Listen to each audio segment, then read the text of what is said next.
Hi everybody, Mark B. Dub with Gardening Gone Wild. Welcome back to the greenhouse. This is the second video of the 3 video series we have that we're doing on So You Think You Want to Build a Greenhouse? Hope you enjoyed the first video. This second video we're going to cover cooling and heating and equipment. We're going to cover supplies for growing seeds and insects. Now I go insects, I should go a lot smaller than that because insects in the greenhouse aren't that big, but nonetheless.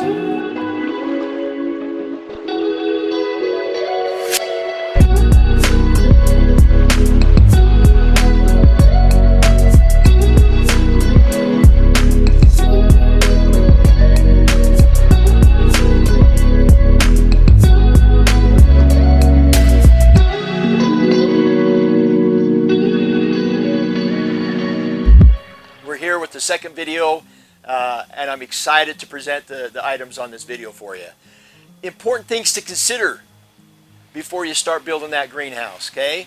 So, cooling and heating, we talked a little bit about how you're going to heat your greenhouse, whether it's propane or natural gas or an electric heater, but how are you going to cool that greenhouse that you have?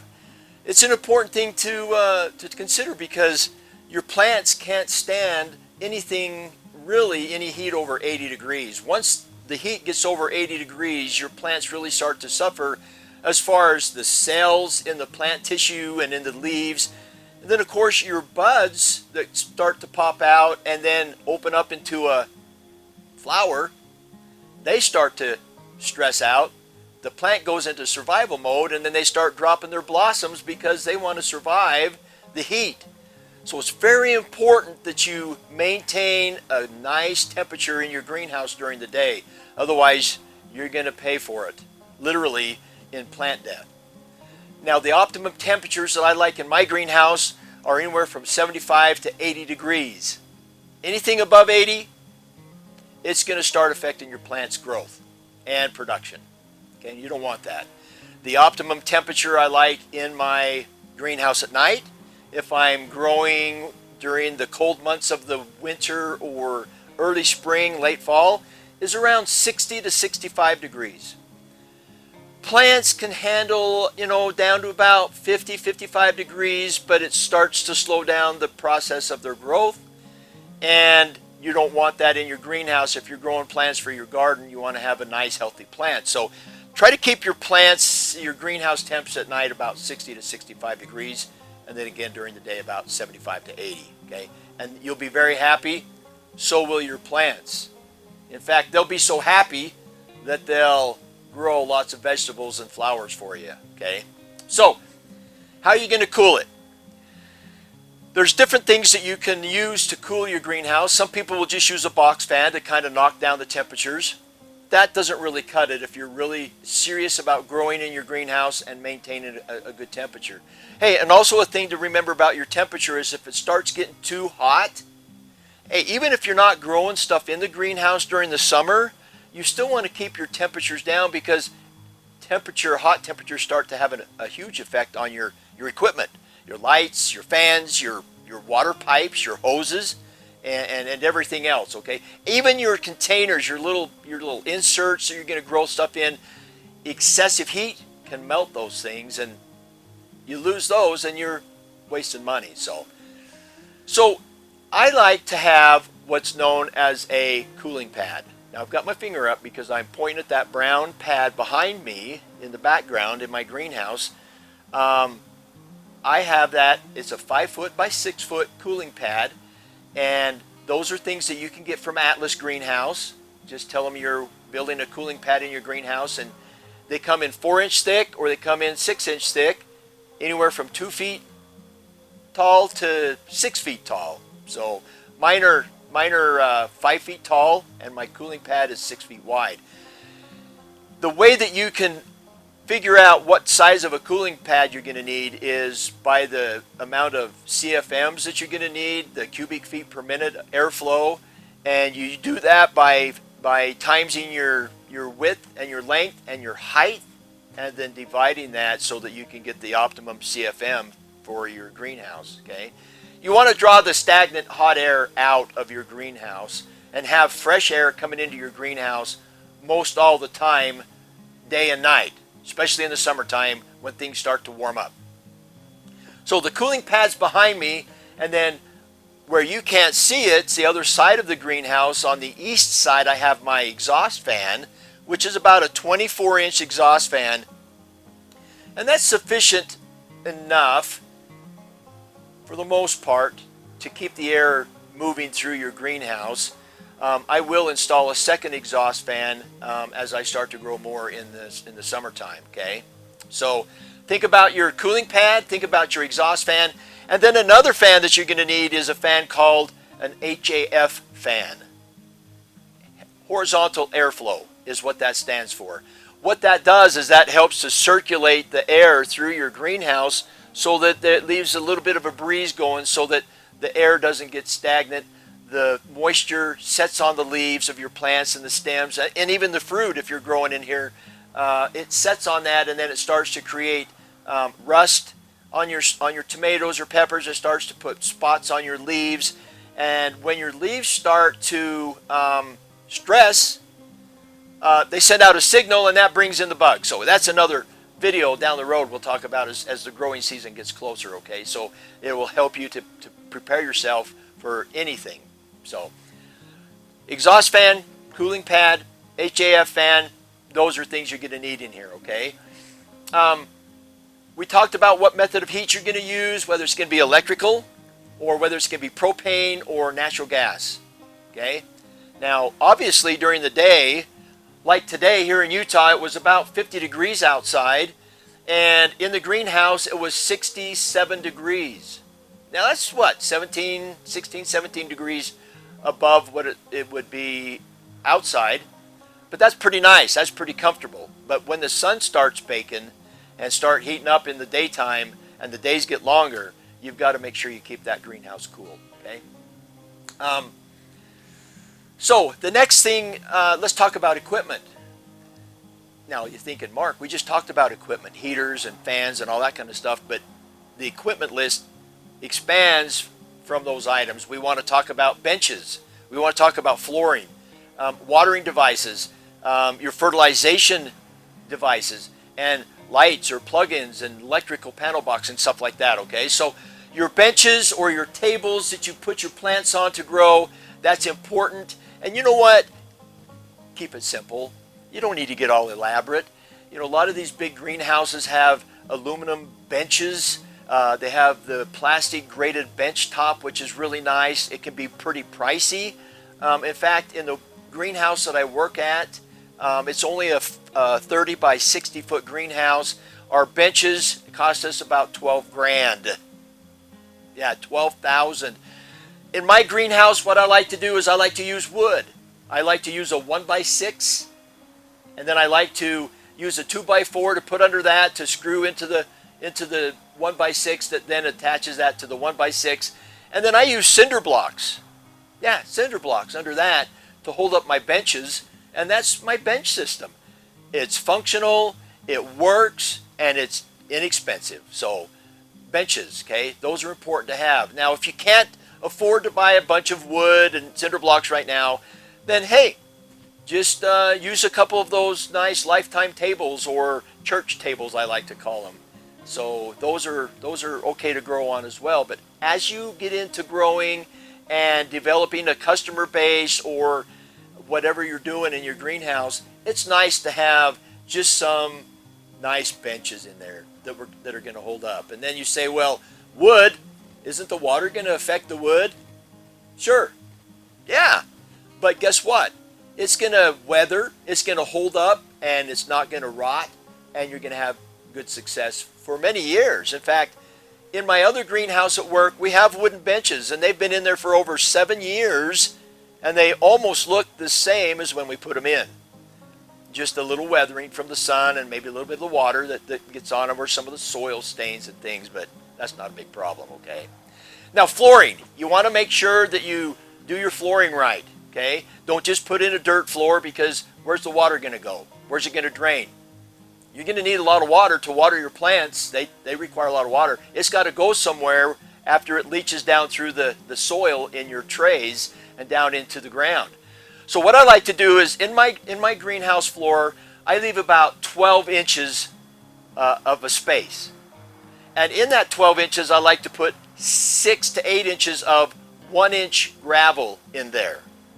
And then on top of the 1-inch gravel, I like to put a quarter minus, is what they call it at the gravel store, gravel pit, whatever you're going to get it, okay? Quarter inch or minus. Make sure that that quarter inch or minus gravel is rolled, or the edges are knocked down, so that when you put your ground cloth that I recommend you put on over the gravel, you're going to want it so that it doesn't cut into the ground cloth, and then over a year or two your ground cloth is shot and then you got to replace it, okay? Because ground cloth can be expensive. The brand of ground cloth I recommend is Sunbelt. Spend a little more money on your ground cloth. You want to put that over your gravel, because if you're planting in your greenhouse or you spill a pot of soil or containers or something, that's going to get down into the gravel, and then you're going to have a mess. It's going to be hard to clean it up. Vacuuming up that soil, you're going to be sucking up a bunch of those quarter inch minus gravel pieces. So make sure you put a nice ground cloth over that. Tack it down with some nails, you know, some 6-inch nails with a washer, some fabric staples and things like that. A lot of times when you put down your cinder block to put your benches on the cinder block, that holds the ground cloth down, so you really don't have to invest in fabric staples or those 6-inch nails with washers, and that'll save you some money. Definitely put down a ground cloth. That's so important, because you want to keep a very clean floor in your greenhouse. The last thing you want to do is to have weeds, or you spill a vial of tomato seeds and you can't get them all out of that gravel. They start growing and it just starts to cause a lot of problems. Insects in your weeds will start harboring in there, and then they'll start affecting your plants. So that's a whole nother video that's coming up down the road. So flooring is important, okay? Watering devices. Hey, I love just to get a nice wand. Dramm makes a very nice wand. Now there's 3 parts to your watering device with your wand. There's the brass shutoff valve. There's the long part of the wand itself. I like to get a 36-inch wand. And then the end of the wand, the sprayer part, is called a breaker. Dramm makes a really nice watering device.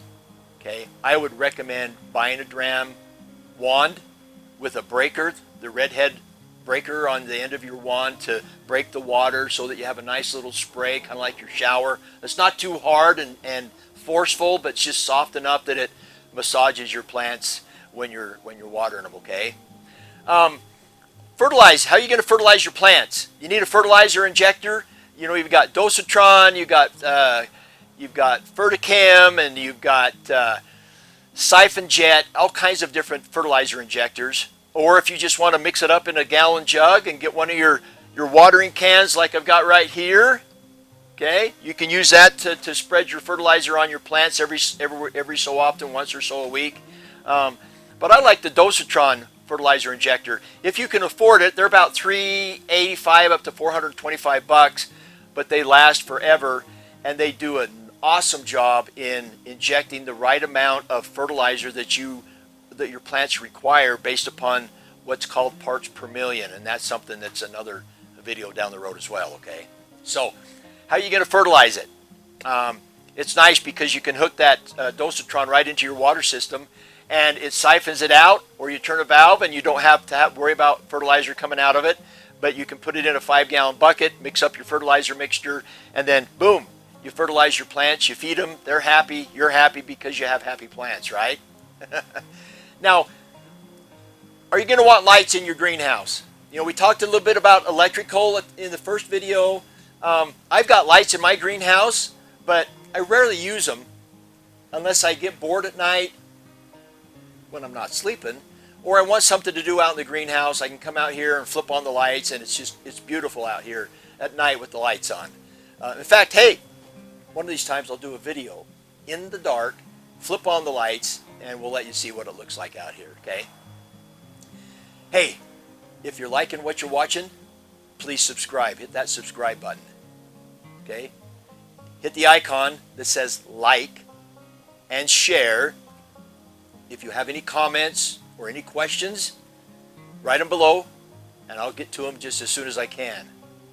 I'm happy to answer all your questions and help you be as successful as you can. That's what I like to do. And that's what I do at work. It's what I do in my neighborhood. And it's what I do in my church. Okay, so hey, let's all be successful together. Now, what about supplies for growing? What's it going to take? Well, if you think about it, you need soil, you need containers, you need trays, you need little labels or tags to mark your trays with what you've planted in there. All kinds of different things that you're going to need. If you're trying to find a place to buy all this stuff, a lot of times in your town there's a local farmers co-op. And at those farmers co-op, here in Utah we have Intermountain Farmers Association, we have Cal Ranch, or we have Steve Regan. Steve Regan is the farmers co-op I recommend if you're here in Utah. They might be in other states as well. You might have to look that up. But if it's not, just Google farmers co-op with greenhouse supplies. And it should bring it up somewhere in your town where you live so that you can get the right supplies to grow in. Because you're not going to want to have a big old 5-gallon container and put in seeds to grow in. You're going to want to have the cells. You want to have the domes to go over to help with the humidification inside your trays with your seedlings growing. And so go to your farmers co-op. They have pretty much everything that you will need to grow with. Okay, different types of soils. What kind of soil do you use, and what kind of fertilizer? Osmocote. They have insect control devices and supplies there. So all kinds of stuff for you to think about when you are getting ready to plant your seeds, because do it right.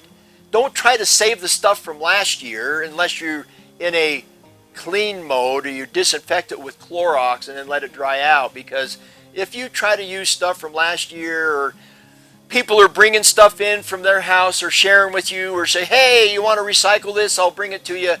Don't do it. It's worth the cost in getting new stuff versus using old stuff and trying to disinfect it with Clorox. Okay, very important thing to take in consideration is use some new stuff. Okay, don't use old stuff that's been laying around for years and years and years. It just doesn't pay. Your plants need a good fresh start. Just like a baby, need a good fresh start, clean environment. Okay, all right, enough said. You can use egg cartons. Some people use the egg cartons to put soil in and then plant your seeds in. Those work okay. So if you can't afford to go out and buy a bunch of supplies and you want to use your mind and your brain on thinking things, be creative. Okay. Now, seeds. Let's talk about seeds. Remember, you need seeds to grow anything in your greenhouse. Yeah, exactly. Where do you get them? Oh, mercy. You know as well as I do that there's a plethora of seed companies out there. A plethora of them. Who do you go with? Hey, it all depends on what you want to grow. Whether it's tomatoes or peppers or cabbage or kale, melons, onions, whatever. There's a plethora of seed companies out there.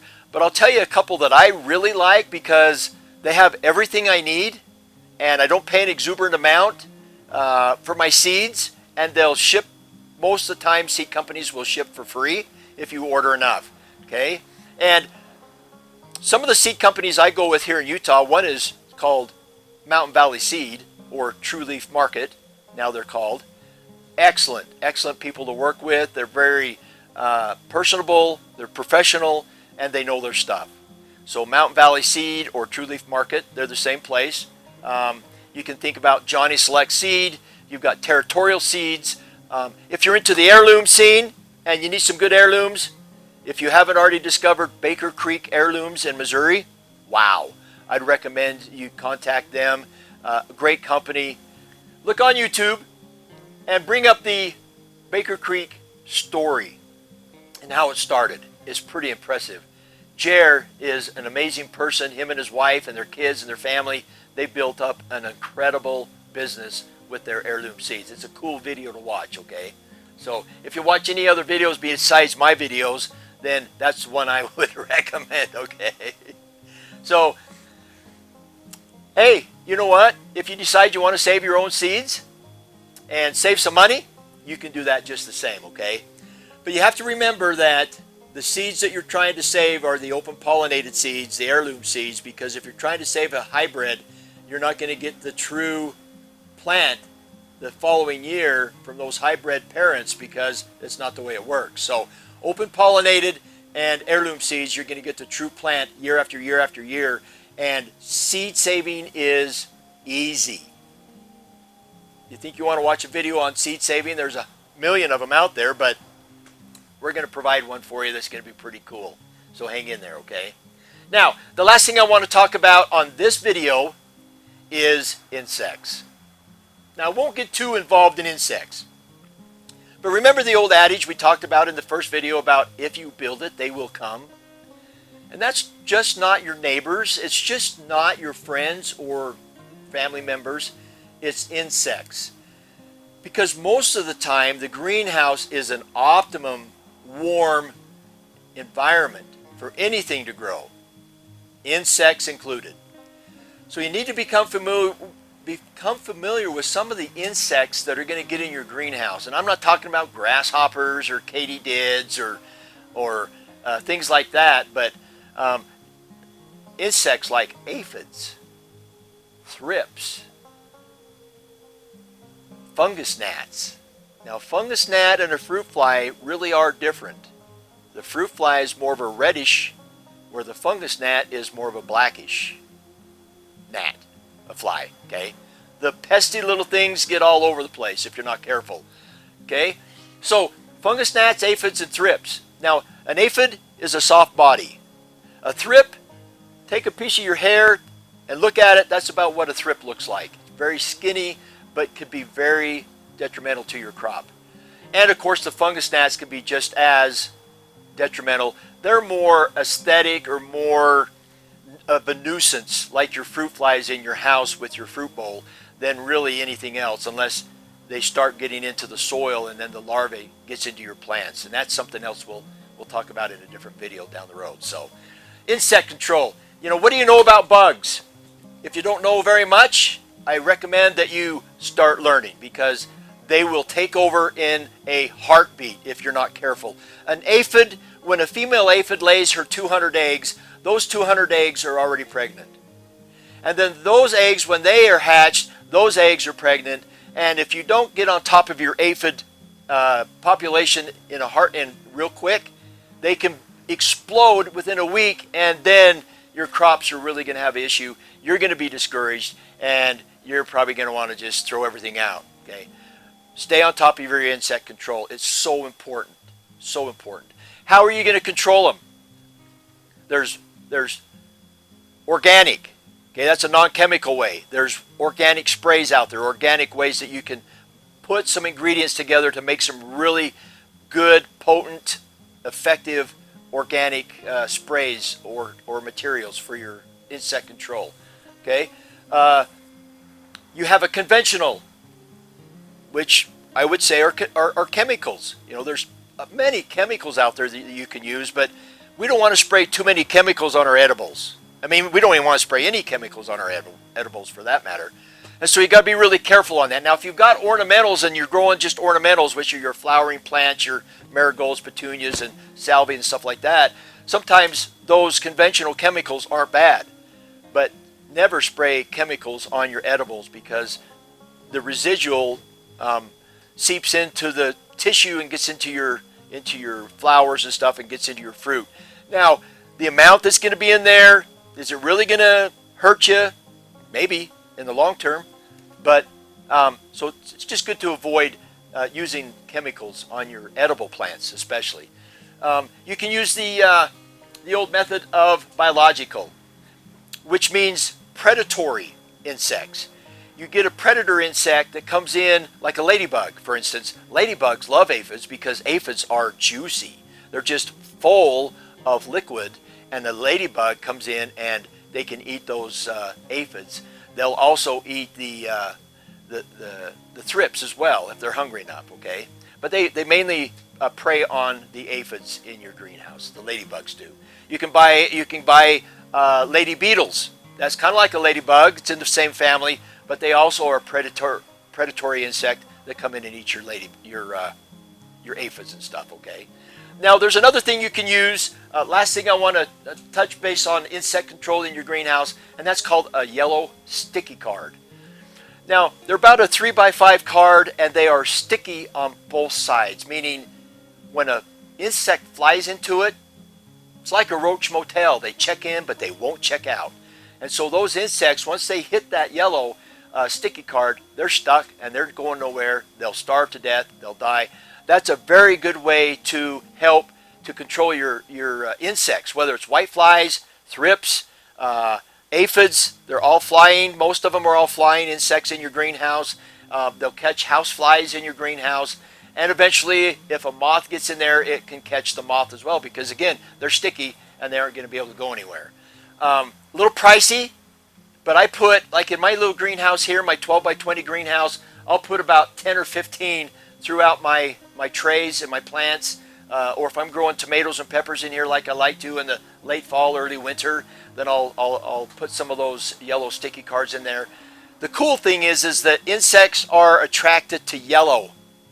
It's just not that they're flying around and all of a sudden the wind blows them into it, is that most insects are attracted to yellow.